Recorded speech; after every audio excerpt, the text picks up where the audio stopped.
মহাবিদ্যালয়ৰ অধ্যাপক নিযুক্তিৰ নতুন খচৰা বিতৰ্কক লৈ এপছৰ সভাপতি দীপেন বড়োৰ প্ৰতিক্ৰিয়া। অসম চৰকাৰে যিমান খচৰা প্ৰস্তুত কৰিছে, যিখন খচৰা প্ৰস্তুত কৰিছে, তাৰ পৰা ষষ্ঠ অনুসূচীৰ অধীনৰ বিটিআৰ অঞ্চলক ৰেহাই দিবলৈ আহ্বান দীপেন বড়ো। ইতিমধ্যে মুখ্যমন্ত্ৰী আৰু শিক্ষামন্ত্ৰীৰ সৈতে হোৱা পূৰ্বৰ আলোচনাসমূহত এই কথা স্পষ্ট কৰি দিয়া হৈছে বুলি মন্তব্য দীপেন বড়োৰ। পূৰ্বৰ নিযুক্তি প্ৰক্ৰিয়াটোকে বাহাল ৰখাৰ আহ্বান জনাইছে এপছৰ সভাপতিগৰাকীয়ে। কি কৈছে দীপেন বড়োৱে সামগ্ৰিক এই বিষয়টোৰ ওপৰত শুনোৱা হ'ব।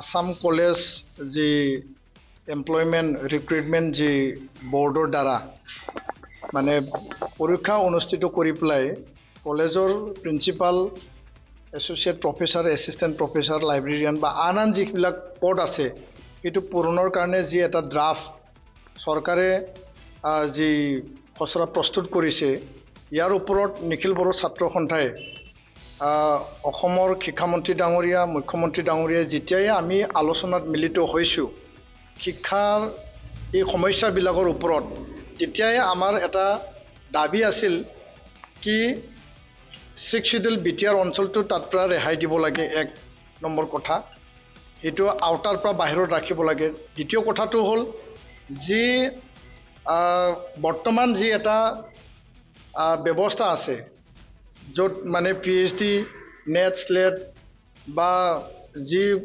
কলেজ ৰিক্ৰুইটমেণ্টৰ কাৰণে যিখিনি ক্ৰাইটেৰিয়া বা কোৱালিফিকেশ্যন লাগে, ইয়াৰ দ্বাৰা গভৰ্ণিং বডি বা আন এক্সপাৰ্টৰ যোগেদি যি ৰিক্ৰুইটমেণ্ট পলিচি আছে সেই পলিচিটিয়ে বাহাল ৰখাটো আমি বিচাৰিছোঁ।